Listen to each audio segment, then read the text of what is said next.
On June 6, 1944, in Normandy, during the assault on the beaches in the Mont Fleury Battery, chaos reigned. As Commander Sergeant Major Stanley Hollis's unit advanced, his company commander noticed that two pillboxes had been bypassed. Hollis and his commander approached the nearest one, but when they were just 20 yards away, a machine gun opened fire. Without hesitation, Hollis charged straight at the pillbox, firing his Sten gun. He leapt on top, reloaded, threw a grenade inside, and fired again, killing two Germans and capturing the rest. This act saved his company from a deadly rare attack and secured the main beach exit. Later that day, in the village of Crepon, Hollis faced another deadly encounter. His company encountered a field gun and crew at close range. Taking command, Hollis led an assault, engaging the enemy with a Piat launcher. Despite being grazed by a sniper's bullet and narrowly escaping a blast from the gun, Hollis continued his relentless assault. Just when it seemed his heroics for the day were over, he realized two of his men were still trapped behind enemy lines. Stanley Hollis was born on September 21, 1912 in Middlesbrough, Yorkshire.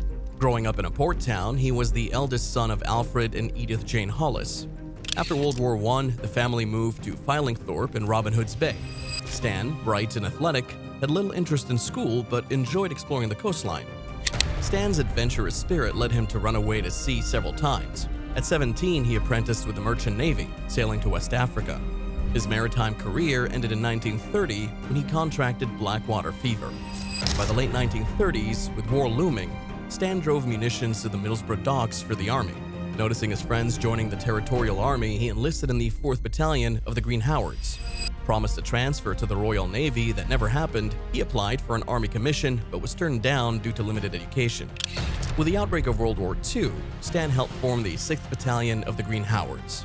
In April 1940, they joined the British Expeditionary Force in France, building airfields behind British lines. Recognized for his potential, Stan became his commanding officer's dispatch rider, earning a Lance Corporal stripe. In May 1940, the German Blitzkrieg pushed the BEF into retreat. Despite his inexperience with motorcycles, Stan's role as a dispatch rider was crucial. His dedication earned him a promotion to sergeant. On May 29th, as German forces closed in, Stan and 5 comrades created a diversion to help the 2nd Battalion of Welsh Guards escape encirclement. Firing wildly at the Germans, they allowed the Welsh Guards to break through enemy lines. Despite being recommended for the military medal, the sergeant major denied them the honor, accusing them of drunkenness after celebrating with half a pint of beer each.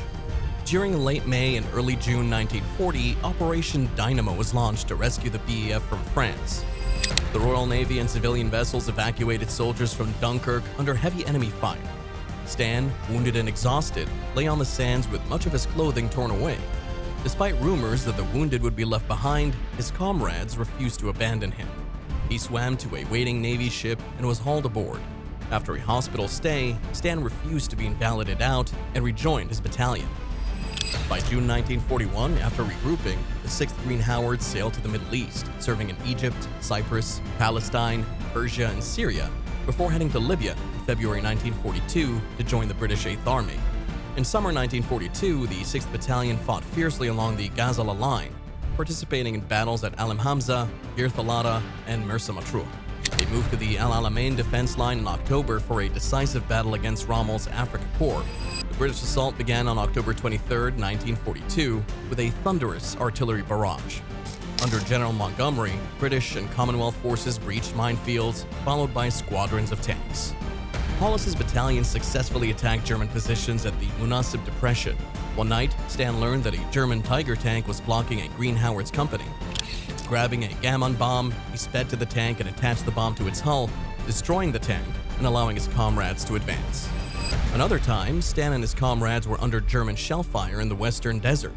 Stan accidentally stepped on a German S-mine, known as a bouncing Betty. These mines jumped into the air before exploding. Stan pressed his boot down on the mine, which detonated harmlessly in the ground, saving his comrades' lives but bruising his foot. Captured by the Germans, Stan endured harsh treatment in a transit prison camp where he was kicked and beaten. Despite the conditions, Stan's resilience impressed Field Marshal Rommel, who requested a meeting to commend him. While Stan despised the Nazis, he respected Rommel as a soldier. Determined to return to the fight, Stan escaped the camp with his friend's help. On the morning of June 6, 1944, the Channel roared with the sounds of war as CSM Hollis and the Green Howards approached Gold Beach. Allied ships and planes bombarded the French coast, but Hollis knew the Germans would still put up a fierce fight. As their landing craft neared the shore, machine gun bullets clattered against its sides. Hollis noticed a German pillbox that had been a concern during training. He grabbed a Lewis gun and fired at the pillbox, suppressing enemy fire. Once the ramp dropped, Hollis led his men through waist-deep water and across the heavily mined beach. He directed machine gun and mortar crews to lay down smoke, allowing his men to advance safely. The noise was overwhelming as naval guns pounded the enemy positions. The Green Howards pushed through the minefield and advanced up a hill toward a house with a circular driveway. Suddenly, enemy fire from a nearby pillbox pinned them down. Hollis charged the pillbox, firing his Sten gun from the hip. He shoved the gun's muzzle through the firing slit and let off a burst, then climbed on top and tossed a grenade inside. After it detonated, he stormed the pillbox, killing 2 Germans and capturing the rest. Seeing another pillbox 100 yards away, Hollis reloaded his Sten gun and cautiously moved through the trench. He threw another grenade and more Germans emerged with their hands up. Hollis took 18 prisoners and directed them back to the beach. By midday, the Green Howards had taken most of their objectives. Although casualties were lower than expected, many officers, including 2 company commanders, were lost. Major Ronald Lofthouse ordered Hollis to take command of the 16th Platoon. Their task was to clear the village of Crepon, allowing the 6th Green Howards to reach their main objectives further south. Around 11 a.m., D Company liberated Crepon. Hollis's platoon was then ordered to investigate a farmhouse to the west. The farmhouse was empty, except for a frightened 10-year-old boy. Scouting the area, Hollis noticed an enemy field gun through a gap in a hedge. He reported his position to Major Lofthouse, who gave him the go-ahead to neutralize the threat. Armed with a Piat launcher and accompanied by 2 Bren gunners, Hollis crawled through a rhubarb patch. His first shot fell short, and the enemy gun fired back, narrowly missing him. As he retreated, he heard gunfire from the rhubarb patch. The Bren gunners were wounded and unable to follow him. Hollis grabbed a Bren gun and charged back into the orchard, covering his comrades' retreat with relentless fire. Despite the enemy fire, Hollis managed to save his men and silence the German position. His extraordinary courage on D-Day earned him the Victoria Cross, which was awarded to him by King George VI on October 10, 1944.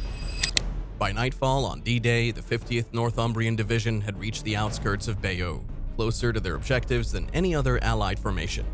Hollis was wounded in the leg and evacuated to England in September 1944. His combat days were over, but his legacy as a fearless soldier was cemented. Stan Hollis's Victoria Cross and other medals were auctioned in 1982, fetching a record sum. In 1997, Sir Ernest Harrison, the owner of the medals, donated them to the Green Howards Museum in Richmond, North Yorkshire. A regimental memorial was also erected in Crepon, honoring Hollis's bravery. After the war, jobs were scarce in Middlesbrough. Stan worked as a sandblaster and then a motor repairman before returning to sea. In 1950, he joined a Canadian ship as a 3rd engineer and spent 4 years in the Far East. Later, he managed a pub named the Green Howard in honor of his regiment. Stan Hollis died on February 8, 1972, at the age of 59. He was buried with full honors, his regiment turning out in force to honor their D-Day hero. His story remains a testament to extraordinary courage and unwavering dedication. If you found this story inspiring, don't forget to like, subscribe, comment, and turn on notifications.